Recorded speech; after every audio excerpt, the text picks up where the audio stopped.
స్వాగతం. లిక్కర్ మీద అన్నగారి లిక్కర్ మీద చెల్లెమ్మ మండిపడ్డారు. జగన్మోహన్ రెడ్డి గారు నాసిరకం లిక్కర్ ఇచ్చారు అని చెప్పేసి. అలాగే పవన్ కళ్యాణ్ గారు నెగిటివ్ కామెంట్స్కి నలిగిపోమాకండి, ఎదురుదాడి చేయండి అని చెప్పారు.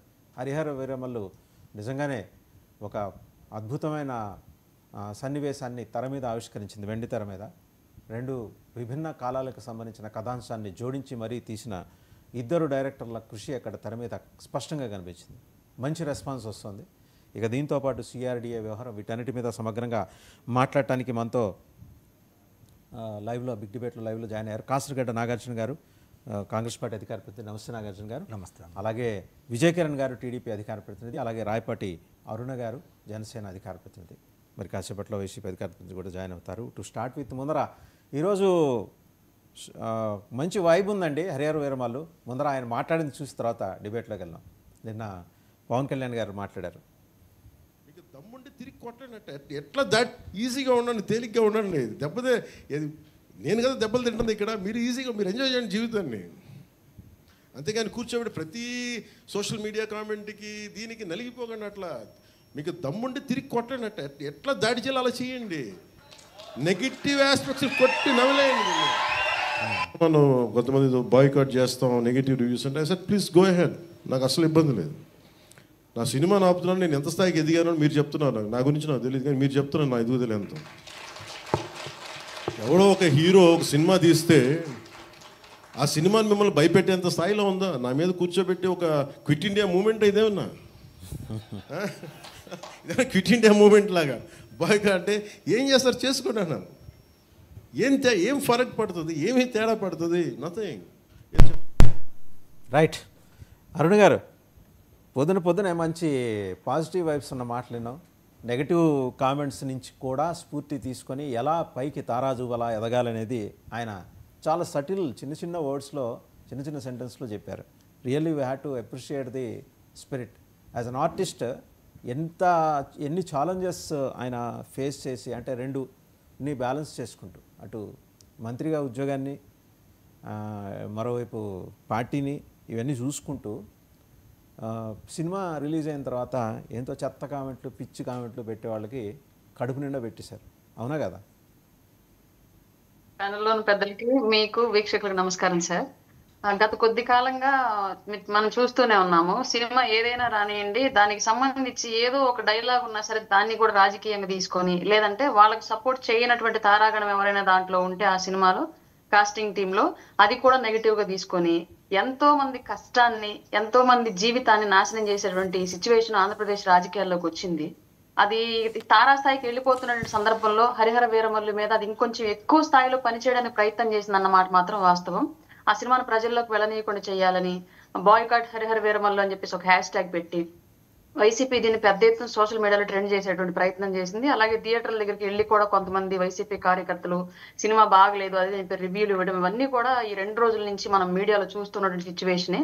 కానీ అక్కడ పవన్ కళ్యాణ్ గారి సినిమా, అది మిగతా హీరోల్లాగా వీళ్ళు ఆటలు ఆడాలి అనుకుంటే వీళ్ళ ఆటలు సాగనిచ్చేటువంటి వ్యక్తి కాదు, సాగనిచ్చేటువంటి సినిమా అండ్ కంటెంట్ కూడా కాదు. అది హరిహర వీరమల్లు అనేది మన చరిత్ర దాచినటువంటి వాస్తవాలను వెలికి తీసినటువంటి స్టోరీగా అది తెర మీద ఆవిష్కృతం అయింది. కాబట్టి డెఫినెట్ గా దాని ప్రజానీకం పెద్ద ఎత్తున ఆదరించారు. వారు సూపర్ సక్సెస్ అందుకుంది అని చెప్పడంలో కూడా ఎలాంటి సందేహం అక్కర్లేదు సార్. రైట్. ఒకసారి విజయ్ కిరణ్ గారి దగ్గరికి వెళ్దాం. విజయ్ కిరణ్ గారు, చాన్నాళ్ళ తర్వాత వెండి తెర మీద పండగ పండింది. చాలా గ్యాప్, అంటే long gap, audience have been waiting. ఆ మాటకు వస్తే తెలుగు ప్రజలు సరే, అది పాన్ ఇండియా సినిమా, కానీ మరి ఇతర భాషలో కూడా మరి త్వరలో రిలీజ్ అవుతుందో చూద్దాం. పార్ట్ 2 కూడా ఉందట. రెండు విభిన్న కాలాలకు సంబంధించిన కథాంశాన్ని జోడించి మరి ఇద్దరు దర్శకులు తీసిన సినిమా. ముందర కృష్ణ, తర్వాత Jyothikrishna. Presentation part and Burra Saimadhav dialogues ultimate, అందులో డౌట్ లేదు. మ్యూజిక్కి ఎక్కువ మార్కులు పడ్డాయి. అలాంటి సినిమాకి బ్యాడ్ రివ్యూస్ ఏంటండి సార్? ఇప్పుడు గుడ్ మార్నింగ్ అండి మీకు, ప్రేక్షకులకి, అదేవిధంగా ప్యానల్ సభ్యులందరికీ కూడా గుడ్ మార్నింగ్ అండి. ఇప్పుడు ప్రతిదానికి నెగిటివ్ పాజిటివ్ 2 యాంగిల్స్ ఉంటాయి ప్రతి వారికి. ఇప్పుడు ఎందుకంటే పవన్ కళ్యాణ్ గారు రాజకీయ ముఖ్య చిత్రంలో కీలకమైన పాత్ర పోషిస్తున్నారు కాబట్టి కొంతమంది దాన్ని రకరకాలుగా వాడుకోవాలి, లేదా ఆయన సినిమా హిట్ టాక్ వస్తే మాకేమైనా ఇబ్బంది పడతామేమో అనేటువంటి బాధ కూడా ఉన్నటువంటి పరిస్థితిలో అట్లా చేస్తూ ఉంటారు. వాటన్నిటికీ ఇప్పుడు కంటెంట్ కరెక్ట్గా ఉంటే ఇటువంటి పిచ్చి పిచ్చి పోస్టుల వల్లనో లేకపోతే ఇంకో దాని వల్ల ఏమి జరిగేదేమో. మేము గతంలో కూడా చూసామండి, అత్తారింటికి దారేది సినిమాని బయటికి తీసుకొచ్చినప్పుడు కూడా ప్రజలు ఆ కంటెంట్ని ఆస్వాదించారు, ఆదరించారు. కాబట్టి పవన్ కళ్యాణ్ గారికి బేసిక్గానే ఒక బేస్ ఉంది ప్రజల్లో. పవన్ కళ్యాణ్ గారి సినిమా అనగానే ఒక సెక్షన్ ఆఫ్ పీపుల్ అంతా కూడా వెళ్ళిపోయి దాన్ని ఆ సినిమాగా ఒక స్టార్గా చూసేటువంటి ఒక హ్యాబిచువల్గా ఒక పవన్ కళ్యాణ్ గారు అంటే ఒక వ్యసనం. ఆయన సినిమాలు చూడాలి, ఆయన తెర మీద చూస్తే చాలు, కంటెంట్తో పని లేకుండా చూసేవాళ్ళు కూడా ఉంటారు. దాంట్లో ఎక్కువ మంది ప్రేక్షకుల ఆదరణ పొందినటువంటి పవర్ స్టార్ గారు ఖచ్చితంగా ఆయన సినిమా అబవ్ యావరేజ్ ఉంటేనే మోతమోగిద్ది. ఇప్పుడు సూపర్ హిట్ టాక్ వచ్చింది కాబట్టి అద్భుతమైనటువంటి సినిమా.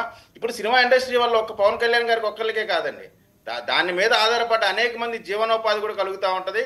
అలా కూడా ప్రజలకు ఉపయోగపడతా ఉన్నారు. కాబట్టి సినిమా దీంట్లో రాజకీయంగా వేరే విధమైనటువంటి తీసుకొచ్చి ఈ విషపూరితం చేసేటువంటి సంస్కృతి ఎప్పుడు స్టార్ట్ అయిందో, ఎలా జరిగిందో అందరికీ తెలుసు. ఇప్పుడు దాని గురించి అవసరం లేదు. కానీ మంచి పాజిటివ్ వైపుగా పవర్ స్టార్ గారి అద్భుతమైన సినిమా వచ్చింది కాబట్టి ఆ సినిమా అత్యధికమైన కలెక్షన్లు పొందడం ద్వారా ఇంకా ఎక్కువ మందికి ఉపాధి కల్పించేటువంటి కార్యక్రమంలో ముందుకెళ్లాలని మనసా వాచా కోరుకుంటా ఉన్నానండి. సో వెంకటరెడ్డి గారు, సినిమా గురించి ఎందుకు సార్, వాట్ హ్యాపెండ్, ఎందుకు అలా జరిగింది? కాదు వాసుదేవన్ గారు, ముందుగా అందరికీ గుడ్ మార్నింగ్. మళ్ళీ మర్చిపోతే అదేదో బాగుంటుంది. ప్యానల్లో ఉన్న అందరికీ గుడ్ మార్నింగ్. 1990 ప్రేక్షకులందరికీ. అసలు చర్చ ఏంటో నాకు అర్థం కాదు. ఎందుకంటే సినిమా నిన్న క్యాబినెట్ లో కూడా అదే చర్చ. క్యాబినెట్ లో జరగకపోతే పాపం వీళ్ళు పెట్టేవాళ్ళు కాదనుకుంటున్నాను నేను. కూడా డిబేట్ ఆంధ్రప్రదేశ్ రాష్ట్రానికి సంబంధించి రాష్ట్ర ప్రభుత్వ డబ్బులతో క్యాబినెట్ సమావేశం పెడితే ఒకళ్ళనొకళ్ళు ఆలింగనం చేసుకుంటూ నీది బాగుందంట అని చెప్పి ఒకళ్ళు, ఇంకో దానికి ఒకళ్ళు రాయితీలు ఇచ్చాం కదా అని చెప్పి ఇంకొకళ్ళు. ఇదేంది నాకు అర్థం కాదు. రాష్ట్రంలో అనేక సమస్యలు ఉన్నాయి. ఆ సమస్యలన్నీ గాలికి వదిలేశారు. ఒక్కటంటే ఒక్క అంశం మీద పవన్ కళ్యాణ్ మాట్లాడుతున్నటువంటి పరిస్థితి, కాశీనారాయణ క్షేత్రం నుంచి రోజు జరుగుతున్నటువంటి గుళ్ళ మీద దాడుల దాకా ఒక్క అంశం మీద స్పందిస్తున్న దాఖలాలు లేవు. ఇక్కడ 1,86,000 కోట్ల అప్పులు చేస్తే ఏం చేశారని వైఎస్ఆర్ కాంగ్రెస్ పార్టీ అంటే సమాధానం చెప్తున్నటువంటి లేదు. ఆయన సినిమా ప్రమోషన్ చేసుకున్నారు, 600 రూపాయలు ప్లస్ జిఎస్టీ అంటూ టికెట్ పెట్టుకున్నారు. సో సినిమాలకి రాజకీయాలకి దయచేసి మాట్లాడొద్దు, రెండింటిని కలిపని ఒకరోజు చెప్తాడు ఆయనే, ఇంకో రోజేమో మనల్ని కూడా రాపేది సన్నాసి మంత్రులారా మీ అంతు చూస్తా అని చెప్పి ఆయనే సినిమాల్లో మాట్లాడతాడు, సినిమా ఫంక్షన్లకు వచ్చి. సో అన్నీ ఆయనే చేస్తాడు. యువతలు మాత్రం ఏదన్నా దాని మీద కామెంట్ చేస్తే అమ్మో ఇది అడ్డేసుకుంటున్నారు అని తెలుగుదేశం వాళ్ళు కూడా నీతులు చెప్తున్న నాకు ఆశ్చర్యం కలిగింది. జూనియర్ ఎన్టీఆర్ సినిమాలకు సంబంధించి ఎవరండి దానికి సంబంధించి ఆ సినిమాలన్నింటినీ బాయ్కాట్ చేయాలనో, ఆ సినిమాలన్నింటినీ రివ్యూలు తప్పుడిచ్చో, ఏదైతే తెలుగుదేశం పార్టీ స్వయంగా ఆర్గనైజ్ చేసి ఏదైతే వాళ్ళకి సంబంధించినటువంటి మీడియాలో జూనియర్ ఎన్టీఆర్ సంబంధించినటువంటి సినిమాలని తొక్కేయాలని చెప్పి ప్రయత్నం చేసింది ఎవరు? ఇవన్నీ మాట్లాడితే అలా ఇప్పుడు జూనియర్ ఎన్టీఆర్ దగ్గరకు తెలుగుదేశానికి లింకులో మాట్లాడాం. రెండోది జనసేన వాళ్ళు మాట్లాడుతున్నారు సినిమాల్లో కంటెంట్ ఉంటే ఆడిద్దని. ఆడమనండి, ఎవడొద్దన్నాడు? ఆ సినిమాలు లేకపోతే మీరే ఆడించండి దగ్గరుండి, మాకేం సంబంధం దాంట్లో. సినిమా బాగుంటే బాగుందని చెబుతాం, బాగోకపోతే బాగుందని చెబుతాం. అత్తారింటికి దారేది చాలా బాగుంది, 4-5 సార్లు చూసాను నేనే. సినిమా బాగా నటించాడు పవన్ కళ్యాణ్. కానీ హరిహర వీరమల్లి బాగాలేదని చాలా రివ్యూలు చెప్పారు, వాళ్ళ అభిమానులు వచ్చి చెబుతున్నారు. కానీ బాగలేకపోతే బాగాలేదు అంట, దాంట్లో తప్పే ఉంది. బాగుందంటే బాగుందని అదే హీరో సినిమాని వెంకటరెడ్డి గారు బాలేదని చెప్పడం వేరు, బాలేదని పని కట్టుకొని చెప్పడం వేరు. నేను చెప్పేది మేమేం పని కట్టుకొని చెప్పలేదు సార్. మాకు రివ్యూస్ సార్, సినిమాని సినిమాగా చూడండి సార్ దయచేసి. పవన్ కళ్యాణ్ గా చూడండి. నేను అదే చెప్తున్నాను సార్, సినిమాని సినిమాలాగా చూద్దాం తప్ప సినిమాని రాజకీయాలను మిక్స్ చేసి భీమ్లా నాయక్ వస్తున్నాడు, మీకు భీమ్లా నాయక్ ట్రీట్మెంట్ ఇప్పిస్తా, సీఎం సాబ్ వకీల్ సాబ్ వస్తున్నాడు ఇక్కడ కాసుకో.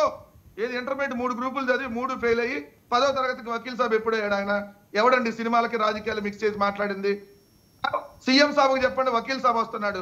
ఏ సినిమాలో డైలాగ్ అండి ఇది? పవన్ కళ్యాణ్ రాజకీయాల్లో డైలాగ్. భీమ్లా నాయక్ కోచింగ్ ఇస్తా, మీకు భీమ్లా నాయక్ ట్రీట్మెంట్ ఇస్తా. ఎవడు ఏ సినిమాకి భీమ్లా నాయక్ కి రాజకీయాలకి సంబంధం ఏంటి?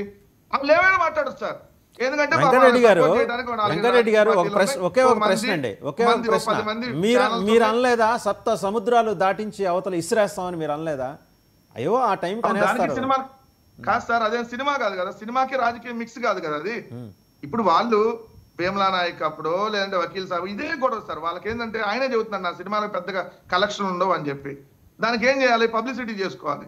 దానికి పబ్లిసిటీ చేసుకోవాలంటే ఇదిగో మామూలు నాకు అడ్డుపడుతున్నారని, లేదంటే నాకు ఇది అయ్యిందని, లేదంటే అదైందని. ఇప్పుడు ఒకళ్ళు బాయ్కాట్ చేసేస్తే సినిమా బాయ్కాట్ కాదు. రెండో దాంట్లో కంటెంట్ దమ్ము ఉంది అనుకోండి, పుష్ప 1, 2 దానికి పుష్ప 2ని బాయ్కాట్ చేయాలని చెప్పి ఈవెన్ జనసేనకు సంబంధించి ఎందుకు అల్లు అర్జున్ గారి మీద వాళ్ళ కోపం కాబట్టి వాళ్ళే ప్రచారం చేశారు. ఏమన్నా ఆగిందా? పుష్ప 2 రికార్డులు బ్రేక్ చేయలేదా? సో దీంట్లో కూడా మీకు నిజంగా కంటెంట్ ఉందనుకోండి, 4 రోజుల్లో బయటకు వస్తుంది కదా ఎన్ని కలెక్షన్లు వచ్చినాయి, దానికి నిర్మాత లాభపడ్డా నష్టపడ్డా. సో అప్పుడు మాట్లాడమండి. కాదు నేను ఒక్క విషయం అయితే చెప్తాను, ఎందుకంటే దీనికి ఖచ్చితంగా సమాధానం చెప్పాలి. ఉప ముఖ్యమంత్రి హోదాలో ఉన్నాడు ఆయన, ఆ విషయం మర్చిపోకూడదు. ఆయన మాట్లాడిన మాటలు ఒకసారి వినండి సార్. మీరే ఒక ఉప ముఖ్యమంత్రిగా ఉండి ఎలా రెచ్చగొడుతున్నాడు చూడండి. సోషల్ మీడియా కామెంట్కి అదే ఆ పీసీఆర్ ఆయన చూపించాలనుకుంటున్నది ఇందాక మనం ప్లే చేస్తున్నాం. మీరు ఆగండి వెంకటరెడ్డి గారు, అది ఇందాక మీరు రాకముందే మేము చూపించాం. అది ఒకసారి మీరు ఆగండి. అదే దాడులు చేయమని ప్రోత్సహిస్తున్నాడు సార్. లేదు మీరు కాంటెక్స్ట్ చూడండి ఒకసారి. మీరు మేము ప్లే చేస్తాం. ఆయన అన్న కాంటెక్స్ట్ ఉన్నామండి, కాంటెక్స్ట్ ఇనే మాట్లాడుతున్నా. పీసీఆర్ ప్లే చేయండి. సినిమా ఈజీగా ఉండండి, తేలిగ్గా ఉండండి. దెబ్బతే నేను కదా దెబ్బలు తింటుంది ఇక్కడ. మీరు ఈజీగా మీరు ఎంజాయ్ చేయండి జీవితాన్ని. అంతేగాని కూర్చోబెట్టి ప్రతి సోషల్ మీడియా కామెంట్కి దీనికి నలిగిపోకండి. అట్లా మీకు దమ్ముండి తిరిగి కొట్టండి. ఎట్లా దాడి చేయాలి అలా చేయండి. నెగిటివ్ ఆస్పెక్ట్స్ కొట్టి నవ్వలేండి. అది ఆయన అన్నది. దాంట్లో ఏముంది సార్? అంటే ఏ విధంగా కొట్టాలి నెగిటివ్ ఆస్పెక్ట్? మీరు కూడా సోషల్ మీడియాతో కొట్టండి అంటున్నాడు ఆయన. సోషల్ మీడియాతో కొట్టండి అంటున్నాడు ఆయన కూడా. అంతకుమించి ఇంకేం అదే సార్, సినిమాలో పాజిటివ్ ఎలా ఉందో చెప్పండి అంటే ఎలా కొట్టాలి అలా కొట్టేయండి. అంటే మామూలుగానే బాబాయిని కొట్టినట్టు కొట్టడంతో కాదు వెంకటరెడ్డి గారు, బాబాయిని కొట్టేట్టు కొట్టడంతో కాదు. అదే అలగా సేన అలగా పార్టీ అని మీరు అన్నప్పుడు వాళ్ళు బాగా కొట్టించుకుంటున్నారు కదా మీ చేత్తో, అలా కొట్టమనే. అంటే మీరు జనసేనలు కొడుతున్నా జనసేనలు కొట్టించుకుంటున్నారు కదా, అలా కొట్టమన్నారా?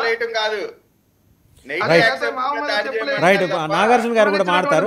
చెప్పులు వేయించినట్టు వెంకటరెడ్డి గారు ఒక నిమిషం, నాగార్జున గారు కూడా మాట్లాడతారు. రైట్. విజయ్ కిరణ్ గారు విజయ్ కిరణ్ గారు వెంకటరెడ్డి గారు ఒక నిమిషం ఉండండి. నాగార్జున మాట్లాడతారు. నాగార్జున మాట్లాడతారు. తినకుండా గడ్డి పెడతా, లేదంటే వాళ్ళంటే నీకేందో నొప్పి నాకు అర్థం కాదు. ఇద్దరు ఒకళ్ళే వెళ్ళండి సార్. ఈసారి ఎందుకు జనసేనల గురించి మాట్లాడి తెలుగుదేశం వాడికి పడుచుకొస్తుంది. వాళ్ళు కూటమిలో ఉన్నారు, కలిసి ఆడతారండి. దాంట్లో ఏం తప్పే ఉంది? జగన్ రెడ్డి ఒకటి, వైఎస్ఆర్ కాంగ్రెస్ పార్టీ ఒకటి కాదు కదా. జగన్ రెడ్డి మీ పార్టీ అధ్యక్షుడే కదా. జగన్ రెడ్డి రాజశేఖర రెడ్డి కొడుకే కదా. జగన్ రెడ్డి అన్నే కదా. జగన్ రెడ్డి సరే, నాగార్జున కూడా మాట్లాడాలి. ఒక్క నిమిషం ఆగండి. ఓకే, నాగార్జున గారు. విజయ్ కిరణ్ గారు ఆపండి. నాగార్జున గారు మాట్లాడతారు. మీరు ఆగండి. సినిమా మీద ఈ రివ్యూస్ అంటే పరస్పర భిన్నమైన రివ్యూస్ వస్తున్నాయి. అఫ్ కోర్స్ అంటే 2 డిఫరెంట్ టైమ్ జోన్స్కి సంబంధించిన కనెక్టివిటీ అనేది దాంట్లో అంటే ఎలిట్ సెక్షన్స్ హైలైట్ చేసి చూపిస్తుంది. అయితే సినిమాకి ఏంటంటే మనం beyond time and beyond zone ఇవన్నీ చూసి సినిమా అనేది మనల్ని వేరే లెవెల్కి తీసుకెళ్ళి కాసేపు మన ప్రపంచాన్ని, మన మనసుని వేరే దగ్గర తీసుకెళ్ళేది. అందులో టైము, డేటు, కాలాలు ఇవన్నీ ఒక ఫిక్షియస్ క్యారెక్టర్ అయితే అవనండి. సర్దార్ పాపారాయుడులో ఎన్టీఆర్ది ఫిక్షియస్ క్యారెక్టర్, మిగిలినంతా వాస్తవే. సో సినిమా కథాంశాలు ఎలాగైనా తీసుకోవచ్చు, పూర్తి కాల్పనిక వ్యవహారం అది. సో ఆయన సినిమా రిలీజ్ అయింది, దాని మీద ఈ బ్యాడ్ రివ్యూస్ ఏంటండి? సినిమా అయితే నేను చూడలేదన్నా. జనరల్గా నేను సినిమా ఎప్పుడు వస్తానంటే దాని మనసు బాగా లేకపోతే, బాగా ఫ్రీగా ఉంటే సరదా చూస్తాను. లేదంటే పొలిటికల్ మూవీ అని వస్తే మటుకు డెఫినెట్గా నేను చూస్తాను, మిస్ కాకుండా అయితే. సో సినిమా బాగానే ఉంది అంటున్నారు. ఇందాక మీరు అన్నదన్నాం, బాగా లేకపోతే చూసి వదిలేయాలి అంతే. కానీ పని కట్టుకొని బ్యాడ్ రివ్యూ ఇవ్వడం అంటే డెఫినెట్గా ఇచ్చారని మనం ఒప్పుకోవాలి. ఎందుకంటే ఎక్స్ మినిస్టర్ అంబాటి రాంబాబు గారికి ఏ పని లేక ఆయన యొక్క యూట్యూబ్ ఛానల్లో రివ్యూస్ కోసం హరిహర వీరమ్మలు రివ్యూలు ఇచ్చుకుంటూ కూర్చున్నారు. ఆయనకి అంత ఖాళీగా ఉన్నాడు నాకు అర్థం కాలేదు. ఎందుకంటే ఇందాక మీరు అన్నారు కదా, బాగలేకపోతే చూసి వదిలేయాలి. పని కట్టుకొని కూర్చొని బాగలేదు బ్యాడ్ కామెంట్ అవసరం లేదు కదా. ఇంకోటి, పవన్ కళ్యాణ్ గారు మాట్లాడింది బహుశా మా సోదరులు వెంకటరెడ్డి గారు సరిగ్గా వినలేదో తప్పుగా అర్థం చేసుకున్నారు. పవన్ కళ్యాణ్ గారు ఏమన్నారంటే, నేను సినిమా తీశాను, బాగుంటే చూడండి లేకపోతే లేదు. వాళ్ళు ఎవరో బ్యాడ్ కామెంట్ పెడితే మిమ్మల్ని అన్నట్టు మీరు ఫీల్ కావకండి, సినిమాలాగా ఎంజాయ్ చేయండి, ఆ తర్వాత మీ పని మీరు వెళ్ళి చేసుకోండి, నన్నుగా అంది వదిలేసేయండి.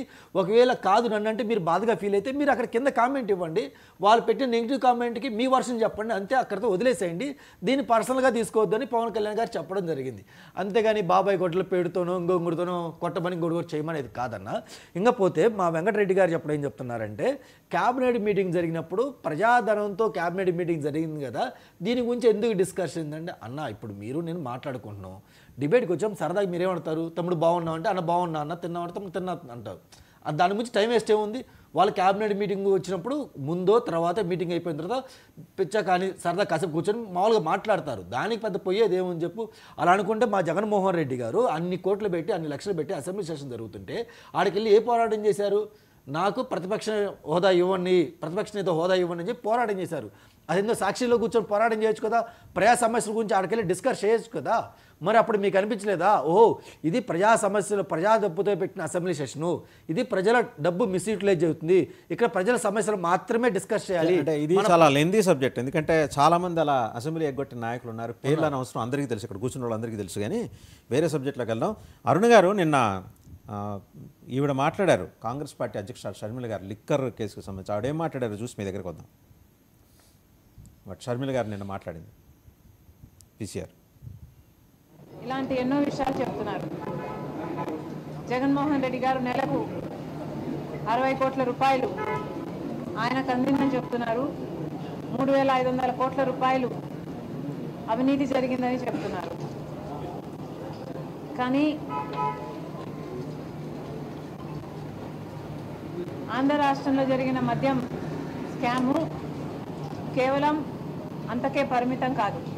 ఆంధ్ర రాష్ట్రంలో మద్యం స్కామ్ జరిగింది, అది మ్యానుఫ్యాక్చరింగ్ దగ్గర నుంచి, డిస్టిలరీస్ మ్యానుఫ్యాక్చరింగ్ దగ్గర నుంచి ఆఖరి కన్జ్యూమర్ సేల్స్ వరకు కూడా